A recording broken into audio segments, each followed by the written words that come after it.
Bueno, creo que podemos hablar de la más reciente entrevista que el presidente Gustavo Petro le concedió al periódico El País de España, una entrevista que está publicada en redes sociales, que está subida la entrevista en video, una entrevista no muy larga en la que pues el presidente contesta varias preguntas sobre algunos de los temas más recientes e importantes, digamos, que lo involucran, de los que se habla bastante, sobre los cuales la opinión pública también ha reaccionado, ha comentado, ha participado y pues él responde, digamos, durante esta conversación que tiene y en esta entrevista que entonces es la que le concede al periódico El País. Son no muchos minutos, la entrevista que está subida por ejemplo en YouTube dura 15 o 20 minutos y como les decía pues toca varios puntos importantes que yo quisiera también destacar hoy en este espacio y durante estos minutos. Por supuesto, también invitándolos a ustedes a que puedan participar, comentar, dejar sus opiniones y que piensan también al respecto de las respuestas o de lo que dice el presidente durante esta entrevista.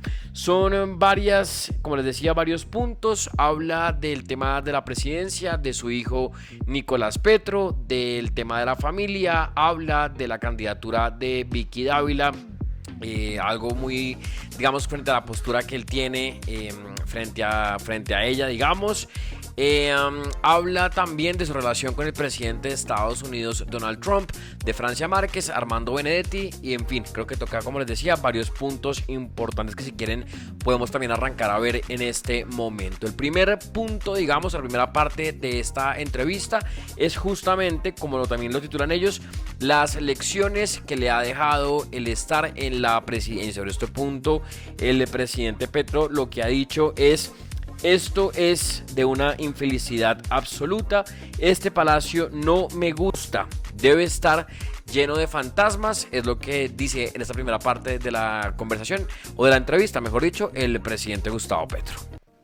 Y esto es de una infelicidad absoluta. Es realmente un sacrificio, aunque no creo que todos hayan sentido el mismo grado de sacrificio. Es un sacrificio. Primero que trataron de destruir fue mi familia, ¿no? Por todas partes. Los lazos sentimentales es lo primero que intentan destruir. Porque un hombre sin los lazos sentimentales se vuelve duro, malo y hierra. Y entonces eso fue lo primero, aislarme de la gente. Cuando la gente me abraza, yo ahí me siento recargar. Eso es fundamental para mí. Este palacio a mí, como lo he dicho varias veces, no me gusta ni 5. Debe estar lleno de fantasmas. Tengo ganas de traer un experto en esas materias. Y esto es de una infelicidad absoluta. Bueno, esa es la primera parte de la conversación que tiene el presidente Gustavo Petro con esta entrevista que le concede al periódico El País de España desde la Casa de Nariño. El segundo punto de esta entrevista, de esta conversación, él justamente habla sobre el tema de la familia. Incluso se refiere a un consejo que dio el presidente de Brasil, Lula, frente, o mejor dicho, que había que mantener la familia unida porque por ahí es donde iban a entrar, digamos, de pronto a cuestionar, a criticarle o pues a darle como ese golpe, digamos, al tema familiar. E incluso en esta parte también además habla sobre su hijo Nicolás Petro, que hay que recordar pues está siendo investigado por el tema de lavado de activos y por todo este conocimiento de la financiación ilegal que habría ingresado a la campaña del presidente Gustavo Petro. Frente a este punto, esto fue lo que el presidente contestó en esta entrevista. Lula me dijo, lo primero, cuando sea presidente, me dijo así, todavía no lo era, él vino aquí, no me acuerdo aquella, y él me dijo, o fui a Brasil, él me dijo, cuando vaya a ser presidente, lo primero que tiene que reunir es la familia, porque por ahí se le mete. Eso me lo dijo él. Y ese fue un buen consejo que no le presté mucha atención. Y efectivamente, ese fue el primer escenario. Porque digamos, mis hijos han tenido vidas que no son la mía. Y yo siempre he tenido el criterio de que la crianza debe ser en libertad. Pero mis fases de mi vida es como siempre he dicho que es las bibliotecas que me han quemado. Entonces también ha sido por fases de hijos. Y entonces reunirlos no me era fácil porque ya estaban dispersos por el mundo, por ser libres. Entonces no le seguí el consejo a Lula, pero efectivamente, lo primero que intentan es con la familia, con trampas. Entonces no toda persona tiene los mismos criterios de uno. Y ahí mi hijo fue débil y por ahí lo destruyeron, porque lo que han hecho con mi hijo es su destrucción. Y yo no me puedo meter, porque si no haría lo mismo que hacen los presidentes con sus hijos, que muchos sí han delinquido. Yo mismo lo denuncié, y con pruebas, pero ahí sí no pasa lo mismo. Y no debe pasar porque lo único que debe pasar es el derecho. O sea, no hiperdimensionar el delito. Porque lo que están intentando es hiperdimensionar el delito para intentar que el hijo se enfrente a su padre por puro instinto de conservación. Eso fue lo que hizo Burgos. Ahora no es tan así, pero eso fue lo que hizo. Y en eso es cómplice Vicky, porque era la que tenía un acuerdo con la fiscalía para sacar todo lo que ellos pensaban me iba a destruir. Lula me dijo... Bueno, esta es la parte en la cual habla entonces de la familia, del tema de Nicolás Petro, que es en lo que más hace énfasis, porque creo que pues ha sido el hijo que más ha estado como en la mira, y no por nada, yo tampoco creo que sea una persecución, no es nada en contra de él, simplemente si él tiene conocimiento del ingreso de dineros irregulares a la campaña de su papá, pues tiene que responder. La fiscalía y las investigaciones lo han también dado a conocer, entonces no es un tema, no es un invento, no es una persecución, no es nada distinto a pruebas que hay y sobre las cuales se basan para estas acusaciones en contra de su hijo. Hay que recordar que él en un punto dijo, yo no lo crié. Luego entonces se reunió con él, en fin, han tratado de, por supuesto, esto se ha dilatado y se ha dilatado, pero creo que el presidente no puede desconocer que su hijo algo hizo mal en la campaña, si él sabe o no, ya también nos lo dirán las investigaciones y la fiscalía, pero pues esto no se trata ni de un invento, ni de una persecución, ni de querer darle un golpe a su familia, es simplemente que su hijo está metido en cosas en las que no debía estar, actuó mal, y pues tiene que responder por sus actos. Es así de sencillo, simple. Si usted la caga, tiene que responder por sus actos, no hay nada que hacer. Y ahorita que incluso la mencionaba ahí al final de la conversación, también le preguntan sobre la candidatura de Vicky Dávila a la presidencia de la República, y este tema pues de haber dejado su labor periodística y su dirección en la revista Semana para ahora aspirar a la presidencia de 2026. Frente a este punto, el presidente Petro lo que dice es que ella quiere ser Milei y él no quisiera un Milei en Colombia. Ella quiere ser Milei. Digamos, claro, Milei ganó sobre un gran desastre del peronismo, que no iría a la izquierda, porque también como aquí, el peronismo no es la izquierda de Argentina, no es. La izquierda argentina ha sido más marginal. Solo los montoneros lograron una construcción más importante, digamos. Hay un socialismo, un partido socialista en Córdoba, creo que es, en Rosario. Pero, digamos, el peronismo tiene las dos alas, una ambigüedad, derechas, izquierdas, etcétera, un movimiento obrero muy fuerte, pero el movimiento obrero empieza a perder su propio papel histórico. No me puedo meter en cómo manejaron la política económica, social, pero lo cierto es que la sociedad se cansó de ellos y votó lo peor que creo que podría existir, que es, ya Marx lo había dicho, ¿no? Cuando se repite la historia, pues se construye una comedia. Y votó Milei después de vivir una dictadura de verdad. Pues Milei, pues no nos queremos, es obvio. Esa es la decisión del pueblo argentino. Pero lo que sí uno quisiera es un Milei en Colombia, porque a diferencia de Argentina, Un Milei en Colombia traería muchísima sangre encima. Bueno, esa es la parte en la cual entonces habla sobre la postulación, digamos, o la candidatura de Vicky Dávila a la presidencia, y por supuesto ella no se quedó callada y también reaccionó y le contestó a este fragmento de la entrevista. Así que pues bueno, si quieren veamos lo que Vicky le contestó al presidente Gustavo Petro. Gustavo Petro, quiero ser Vicky, Victoria. Su gobierno es un desastre, ineficiente y corrupto. Con los ciudadanos, todos juntos, somos millones. Los vamos a derrotar en 2026 por una Colombia que tenga un nuevo amanecer, que sea definitivamente mejor para todos y con un nuevo rumbo. Espero que no se le olvide. Así le contesta Vicky Dávila al presidente Gustavo Petro a esta, digamos, frase que da en esta entrevista en la que dice que Vicky Dávila quiere ser Milei. Siguiendo con esta conversación y con esta entrevista que el presidente Gustavo Petro le da al periódico El País de España, hay también un punto dentro de esta entrevista, en la cual él se refiere y habla sobre el famoso Consejo de Ministros que todos pudimos ver, del cual tanto se ha hablado y que ha tenido por supuesto tantas también repercusiones tanto en la opinión pública como al interior del gobierno, porque pues el presidente tuvo que cambiar su gabinete, pedirles a todos sus funcionarios la renuncia protocolaria hace algunas semanas y todavía pues está acabando de ajustar el gabinete.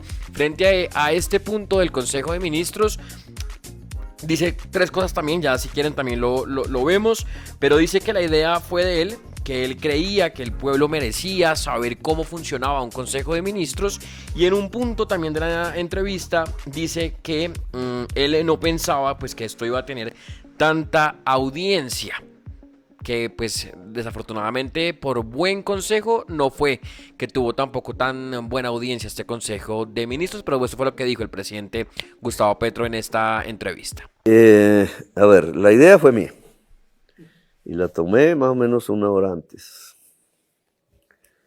Y la tomé no tanto porque pensara que iba a pasar realmente, sino porque creía que el pueblo colombiano merece saber cómo es eso. Así como se televisan las sesiones del Congreso, que hace poco empezó a hacerse, pero para mí fue fundamental. Porque la gente, sectores de la población empiezan a entender la política, a politizarse, y eso es fundamental para hacer un cambio. Si la población es ignorante de la política, pues la utilizan. Si la población conoce la política y empieza a ver quiénes defienden sus intereses y quiénes lo engañan, pues siempre habrá oportunidad de cambios, de transformaciones. El pueblo politizado es básico. Y lo hice para eso. Entonces, que se vea, claro, no pensé que iba a tener tanta audiencia. Barrí con todos los canales. Y desde la política, importante, digamos, porque cualquiera hubiera dicho eso es muy aburrido, eso no. Pero había hasta un partido y le ganamos. Entonces, el deseo, eso muestra un déficit de democracia, de información. La gente quería informarse y ver qué pasaba ahí. Y ya lo que pasó, pues toca hasta con lo psicológico, pero a mí me gustó porque a mí también me dio claridad sobre temas, sobre problemas que estaban ahí andando y yo no conocía bien. Sobre actitudes, sobre gente que se quiere irse a la campaña. Entonces, si se quieren ir a una campaña electoral, pues no me van a trabajar aquí en lo que yo, a fondo, digamos, en lo que yo quiero y no nos queda mucho tiempo. Y ahí se olvida un dato, las elecciones del año entrante van a quedar determinadas es por lo que se haga o no se haga este año. Ya el año entrante ya es el desarrollo de unas elecciones, pero la toma de posición de cada ciudadano o ciudadana va a depender de lo que se entregue este año. Y aquí necesito personas jugadas al máximo. Al máximo. Agendas dobles no. A ver, la idea fue mía. Bueno, sobre este Consejo de Ministros creo que hay varios puntos, ustedes tendrán también su perspectiva y sus puntos de vista, pero uno, yo dudo que esto haya sido así de haberlo planeado como para solo mostrarle al país cómo funciona un Consejo de Ministros. Yo creo que eso estaba fríamente calculado porque además hay que recordar que Armando Benedetti, que estaba en ese Consejo de Ministros, estaba recién nombrado como nuevo jefe de gabinete, como el jefe de despacho, tema que venía teniendo ruido, digamos, en la opinión pública, también al interior del gobierno, porque como fue evidente en el Consejo de Ministros, varios funcionarios estaban en total desacuerdo de la permanencia de Armando Benedetti en este círculo cercano del presidente y siendo miembro del gobierno del presidente, que fue lo que además le expusieron en este Consejo de Ministros. Dos, él dice que no pensaba que iba a tener tanta audiencia y dice barrí con todos los canales. Desafortunadamente no fue por bueno, la gente tenía curiosidad sí de ver qué es lo que iba a pasar. De pronto se enchufó pues porque es una hora más prime, digamos, de la televisión en el país, porque además pues estaba por todo lado, y lo que generó audiencia desafortunadamente fue el desastroso momento que tuvo después de esta intervención que él hace larga de más de una hora, y luego cuando les da el paso a sus ministros, cuando arranca este caos, está echada en cara este tema que parecía un reality de televisión, digno de televisión. Pues tenía a la gente enganchada porque estábamos viendo algo que nunca habíamos visto, y eran los ministros en contra del presidente, en contra de Armando Benedetti. Se tiraban pullas, lloraban, la vicepresidenta hablaba, el otro le decía que quería al presidente. Más es por el show que se estaba viviendo y por el momento tan bochornoso que la gente se quedó conectada, y que fue lo que la gente digamos, tuvo esa repercusión también, que generó memes, que generó tendencias en redes sociales, que la gente comentara y hablara. No fue por propiamente la temática, ni por todas las fábulas que utilizó, ni las metáforas, ni el discurso que se echó al principio. Fue un discurso, fue un consejo de ministros que duró casi 6 horas en televisión. Más de 2, si no estoy mal, porque el video, digamos, que está en la página, son casi 6 horas de transmisión, y la gente se conectó fue por eso, por la ridiculez que estábamos viendo, por el momento que estábamos viendo de los enfrentamientos, de este reality de ministros en la Casa de Nariño, y no por nada serio, nada contundente, ni por ninguna, no sé, propuestas o trabajos, digamos, de los funcionarios. Era por ver el desastre de cómo se estaban acabando entre ellos mismos en una reunión de gabinete en el Palacio de Nariño, y eso es lo que hace que tenga la repercusión y el rating que tuvo este Consejo de Ministros. No por nada bueno, y eso sí creo que podemos también recordarlo. Y a propósito de Armando Benedetti, que hacía parte de ese Consejo de Ministros, quien es que también enciende la polémica y este enfrentamiento de algunos ministros contra el presidente y de estas echadas en cara y demás.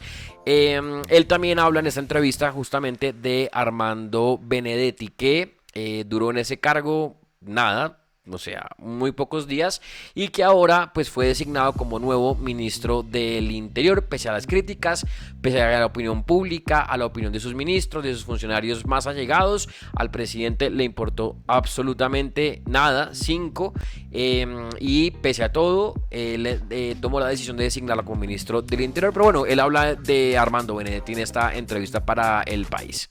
Es una lucha, indudablemente, que aquí existe y que usa a veces poderes judiciales, a veces, que es el lawfare. Benedetti viene de la política tradicional. Indudablemente hay cuestionamientos en su política tradicional. Incluso hay acusaciones alrededor del tema feminista, pero es su propia esposa. Yo sé lo que, digamos, cuando una esposa defiende a su esposo, yo sé lo que se construye ahí, porque puede haber subordinación, pero un presidente no puede tomar sus decisiones por puede, sino por los hechos. Si ya fuera un ciudadano, pues tomó otras. Como presidente no puedo sino ver su hijo que estuvo a punto de suicidarse en medio de la hondonada de prensa. Lo mismo me pasó con Coleman Morris. Y sus propias esposas entonces me piden que no lo destruya, digamos, porque una mujer conoce a un hombre. Una mujer puede destruirlo, claro, si quiere.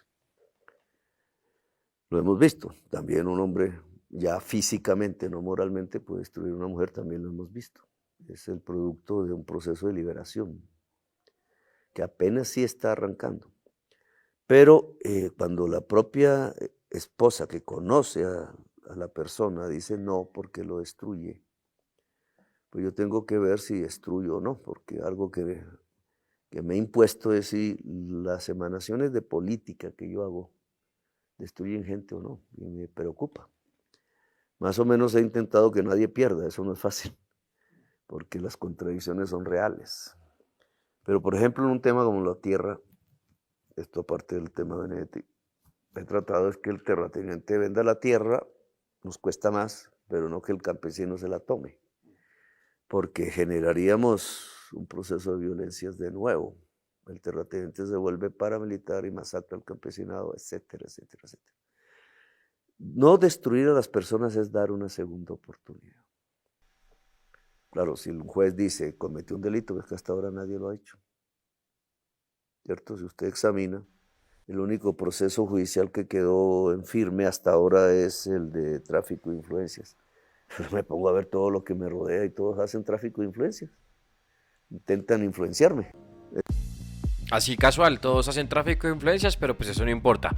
Para el presidente, aquí en el tema de Armando Benedetti, efectivamente, él tiene una denuncia por violencia intrafamiliar contra su esposa, siendo embajador de Colombia ante la FAO, estando en Madrid. Una denuncia que hizo su propia esposa Adelina, o ex esposa, uno no sabe ya en qué entidad están en proceso de divorcio, pero por lo que hemos visto recientemente siguen siendo pareja. El caso es que ella, cuando Armando Benedetti regresa al país para ser asesor del presidente y ya empieza a acercarse cada vez más a él y a hacer como de ese círculo ya cercano, íntimo, como él lo quería desde un principio, entonces la esposa se arrepiente y dice que no, que esto nunca pasó, y más o menos lo que ella dijo pues nunca ocurrió. Entonces uno ahí es donde tampoco entiende qué pasó al interior de esa familia para que entonces ella haya desistido de esta denuncia y de lo que ocurrió, porque ella misma fue la que hace la denuncia en España y se arrepiente unas semanas y unos meses después.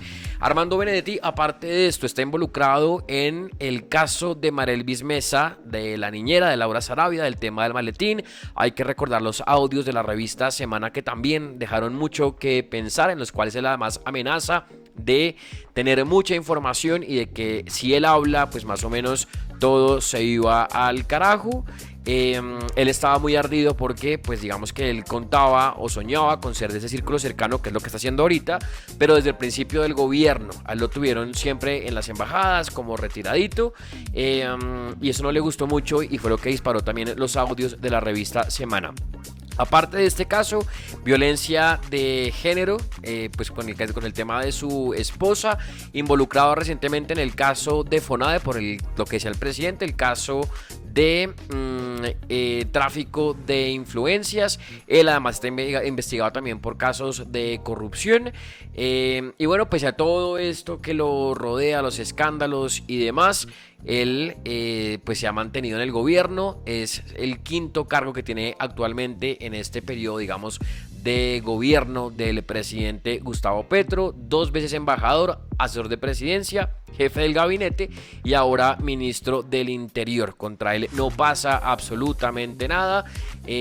Las denuncias, los rechazos con los que ha tenido que lidiar, digamos, el presidente, porque mucha gente no está de acuerdo, ni sus ministros, ni muchos congresistas también, mujeres congresistas tampoco están de acuerdo con su nombramiento. Al presidente le importa un jopo y él mantiene la decisión de tener a su lado a Armando Benedetti, que además fue recibido en el Congreso como si fuera el gran héroe del país, entre aplausos, abrazos. Eso les faltó realmente, besarle la mano y lamerle los pies, o besarle los pies como si fuera el gran anfitrión a su llegada al Congreso esta semana, lo cual es lamentable y vergonzoso. Pero pues bueno, además uno creería, y creo que también mucha gente por ahí puede opinarlo, algo tiene que saber Armando Benedetti, que incluso en los audios deja eso entreabierto, por supuesto, para que él se mantenga en el gobierno pese a todos los escándalos que lo rodean. Él, al igual que Laura Sarabia, son, y aquí insisto y lo repito, como lo he dicho también en varios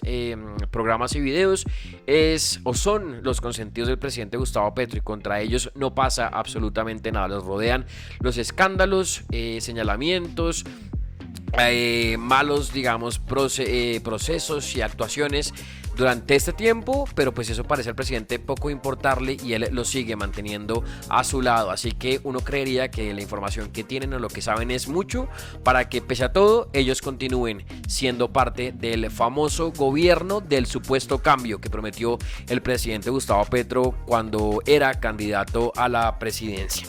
El caso, los últimos 2 puntos de esta entrevista al periódico El País: Francia Márquez, la vicepresidenta y hasta hace poco ministra de la Igualdad, sobre la cual, o mejor dicho, sobre lo cual el presidente Petro habla también sobre la relación que tiene justamente con ella. Pues bien, estuvimos hablando bastante tiempo ahora y con uno de los movimientos negros que hay en el país que la acompaña. Y fue bien, digamos, ya veremos cómo marcha la relación. Ella es vicepresidenta por voto popular. Ministra no por voto popular, pero es vicepresidenta. Y a mí me parece que ella, fortaleciéndose en la vicepresidencia, puede volver a recobrar liderazgos que necesitamos. Pues, Vicepresidenta Francia Márquez, exministra de la Igualdad, pues porque lo que se ha conocido, ya tiene reemplazo la vicepresidenta en el Ministerio de la Igualdad, un ministerio que crearon en este gobierno y que a casi 3 años de gobierno no ha ejecutado absolutamente nada, no ha mostrado ningún resultado. Salió con 2 babosadas, digamos, durante este tiempo, que fue la famosa visita del príncipe al país porque ella vio la serie de Netflix, y el segundo, bueno, que fue el primer evento que hizo, el tema del intercambio cultural y de ese tema de la lengua swahili y todo este rollo. Más allá de eso, la vicepresidenta Francia Márquez jamás pudo demostrar nada más o algo, digamos, de ejecución en el famoso Ministerio de la Igualdad. No hizo absolutamente nada. Ella ha venido también varios días diciendo que es que arrancó de cero, que tuvo que montar un ministerio, que no le han dado el tiempo, que el tiempo era muy poco y que esto no se puede hacer en el tiempo que lleva. Son casi 3 años. Yo no sé cuándo esperaba la vicepresidenta Francia Márquez empezar a mostrar resultados. En 5 o 6 años, o en dónde, porque pues tenía que hacerlo, era en este periodo de 4 años que tiene el presidente, digamos, lo que dura el periodo presidencial. Ahora también la vicepresidenta Francia Márquez, pobre, porque uno también pensaría, con todo lo que uno ve recientemente, o uno podría confirmar que efectivamente la pudieron haber utilizado para el tema de los votos, porque le convenía al presidente, porque las votaciones que tuvo Francia Márquez también fueron buenas, la percepción que tenía la gente, el hecho de que era mujer, todo este rollo, digamos, le funcionaba para llegar a la presidencia. Y también muchos concuerdan o creen que pues ella pudo haber sido también utilizada para los votos que el presidente necesitaba para llegar a la presidencia, y una vez llegó a la presidencia, pues nada, ahí la dejaron a la suerte, votada, sola. Y pues bueno, ya lo que se ha conocido sale entonces del famoso Ministerio de la Igualdad. Y por último punto para rescatar, digamos, de esta entrevista que da el presidente al periódico El País de España, es el tema de Donald Trump, que él lo tiene en 2 partes. Aquí es donde tengo un fragmento, y es simplemente cuando él habla o se refiere a cómo es su relación, o qué piensa, mejor dicho, de Donald Trump, en la que él menciona que no tiene relación alguna, que no lo conoce, que nunca lo ha visto, y dice: es impulsivo más que yo, dice, le importamos un bledo a los latinoamericanos, dice, Trump cree que somos razas inferiores. Esto fue lo que dijo también el presidente en esta entrevista. yo no lo conozco, nunca lo he visto. Hablan unas cosas, hablan otras. Creo que sí es impulsivo, más que yo. Yo me guío por principios, él es impulsivo. Le importamos un bledo a los latinoamericanos, no está en su órbita mental. Cuando usted ve un gran esfuerzo de Trump, se lo reconozco, en lograr la paz Ucrania-Rusia, no busca la paz Palestina-Israel. Y eso tiene un porqué. Yo diría 2 porqués. 1, rusos y ucranianos son blancos, son caucásicos. Los palestinos y los israelíes no. Pues, entendiendo a Israel como el pueblo semita, que no lo es, pero es parte semita. Nosotros no somos caucásicos, tenemos sangre caucásica, latina, de España, de no sé qué, pero nosotros tenemos 4 vertientes étnicas, sobre todo en Colombia. La ancestral, que es la indígena, que también está en Estados Unidos, la misma, porque esos indígenas pasaban desde Alaska hasta la Patagonia. La negra traía la fuerza por España, Portugal, Francia e Inglaterra, que es uno de los mayores crímenes contra la humanidad. La árabe, porque aquí llegaron antes que los castellanos, que se quedaban en sus barcos, los marineros que sí bajaban a mirar qué había ahí en ese país tan bello, en ese territorio. Y esos marineros eran árabes acabados de conquistar en 1492 en Granada. Luego, durante décadas, lo que llevó aquí a Colombia fueron marineros árabes cristianizados a la fuerza y algunos castellanos que le dieron forma a lo que se llamó después la colonia. Y entonces esas raíces no nos permiten hablar desde la caucasidad propiamente, ni siquiera desde desde lo latino del mundo europeo, aunque tenemos mucho de eso. Y Trump cree que somos razas inferiores. No existen las razas en el mundo. Yo no lo conozco, nunca lo he visto. Esa es la parte en la cual entonces el presidente habla sobre su relación, o qué piensa, mejor dicho, de Donald Trump. Pues estos son algunos apartes, digamos, de la conversación. Él habla también de otra parte de Estados Unidos, habla de Venezuela, de Nicolás Maduro, si es el presidente o no de Venezuela. Pero bueno, estos son algunos de los puntos que se tocaron, digamos, durante esta entrevista, que como les decía, es la que da entonces recientemente el presidente Gustavo Petro para el periódico El País de España. Cada cual saca sus conclusiones, sus opiniones, lo que siente, lo que piensa. Si ustedes quieren también lo pueden dejar aquí en los comentarios para ver ustedes qué piensan o qué opinan de esta entrevista que dio el presidente Gustavo Petro. Pues bueno, también pueden encontrar la entrevista que él también de hecho la ha compartido para ver también los otros puntos que tocó durante esta conversación.